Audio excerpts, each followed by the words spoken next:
Hey, good afternoon. Bob, Trade Genius here, the 12th of March. And hey, first want to say that I think this week's going to be a very interesting week. OPEX, quad, which OPEX, we're pushing this thing back into resistance again. And very interesting what happened today. Before I do, I just want everybody to know that for people who are listening, if you use the promo code ASK50me or Bob Says, you can get 50% off anything in our store. And you know, a lot of people tried to do it at the end of February, and you know, we ended it, and we're getting a lot of requests if we would do it again. But so here's your opportunity, and that's for anything. You could pick whatever you want: cryptos, you could pick ETF, you can pick both, you can get consulting, you can get the software, whatever you want to do. And come join us. I think you'll make money. Pointed some great things out this weekend on the cryptos. Some nice moves over the weekend, and we have a lot of tips and tricks like that we share with those who use our service. So let's dive into it. So we got a sell signal on SPY, hit the top of the resistance here. This is 4 deviations from the linear regression line on this latest ramp. This green line is absolutely very important. If we fall below this green line, this is the top of that triangle that it broke out of on Friday. Then this would be a fake out breakout. What people don't realize is that 70% of the time a breakout of a triangle is a fade. So, but it needs to come back inside for it to come back into the triangle and then fail through. And I think it probably will. I mean, deficits went up today like they've never seen. There's this LIBOR rate and this interbank rate now are spreading, meaning that our policy with the short rates and the dollar weakening is starting to cause some really bad international effects. And these are the kind of things that cause all of a sudden these downdrafts in the market. And so just keep an eye on that. And you can go out on Twitter or Google, and it's called the OIS spread to LIBOR. And it's just been growing and growing and growing. And you got to realize the 2 years keep going up in price.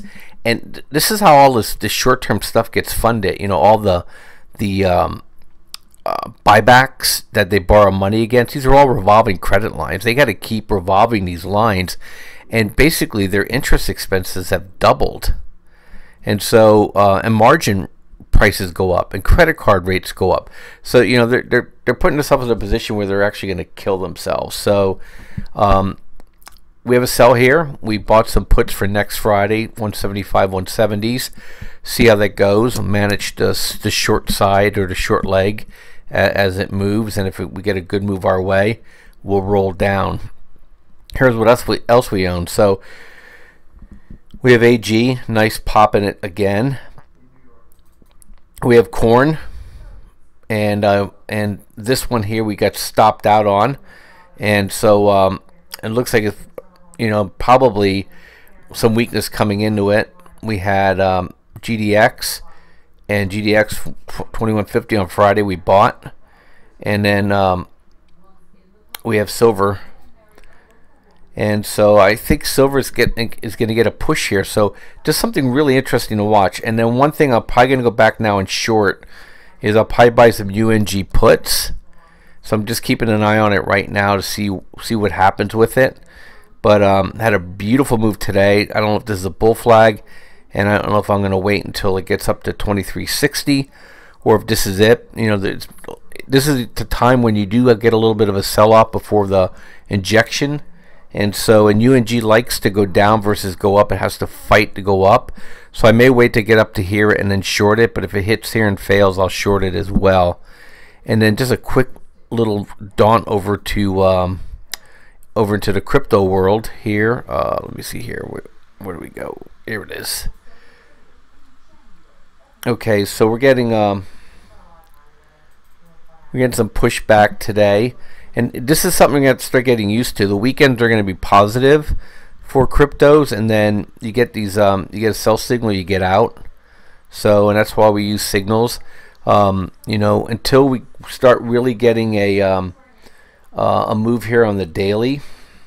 And this is for traders. So if you're holding or if you're long swinging, then you're still, you know, you're still holding, but we're downtrending still. And so when you get these moves and it rolls back down, you know, it's okay to take some off the table and then buy back, still holding above its V-stop area here. But you know, if you're trading it and you bought here at 7,700, why take it all the way back to no gain? So move your stops up and then just go ahead and shoot up. But you know, I think they're going to have to stop the games here and trying to supporting SPY, because it's going to start causing some dislocations. And I think that then our areas with metals and miners and cryptos and food are all going to be great plays, and that's where I'm focusing my long attention on. And I think it's going to be I think that's going to be the theme going into 2018, 2019. So anyway, here's Bob, Trade Genius. Thanks for listening, and we'll be putting up some more videos overnight tonight and hit it back tomorrow. But I wouldn't be surprised tomorrow if we see some more weakness in the stock market. And then hopefully we keep getting strength in silver and the miners, because then that's indicating that people are getting nervous and are looking for protection, and a weak dollar is no longer having the effect that the policymakers want. Thanks for listening. I'll catch you guys later. Bye-bye.